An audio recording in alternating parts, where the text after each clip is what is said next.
In this video, I'm going to show you guys how to temporarily deactivate WhatsApp without having to actually delete your account. And if you have any question, do not hesitate to drop it in the comment section.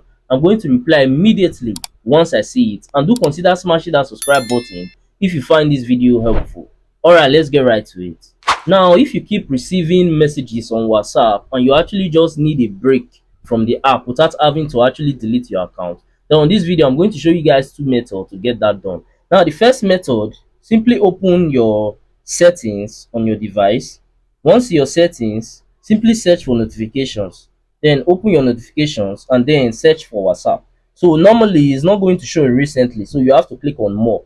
So once you click on more, it's going to bring out all your applications, including WhatsApp. So as for me, I normally use WhatsApp Business. So you can see WhatsApp Business in here. So once you locate your WhatsApp app, simply turn off notification. This way, except you are the one opening the WhatsApp app, that's the only way you are going to see those messages. So once this is turned off, you stop receiving any messages from WhatsApp, giving you that time that you actually need to take your break.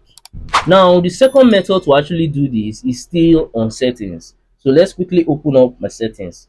So once in your settings tab, just scroll down and then locate apps. Sometimes it's going to be called application. So you can see mine is apps. Now click on it. Once you've clicked on it, simply look for WhatsApp in here. So WhatsApp is definitely going to be at the bottom most of the times. So once you've located your WhatsApp, so like I said earlier, I normally use WhatsApp Business, not WhatsApp. So once you've located your WhatsApp app, simply click on it and then look for the notification section.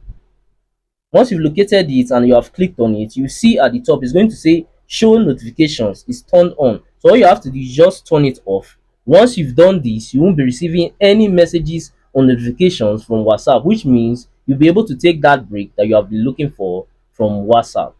Lastly, if you found any value from this video, then do consider smashing that subscribe button to help me on my YouTube growth journey, because I've been trying to get to 1,000 subscribers for a while now. It have actually been taking me forever just to get there. But I know that with your help, through you smashing that button, I can actually get there super fast and super easy.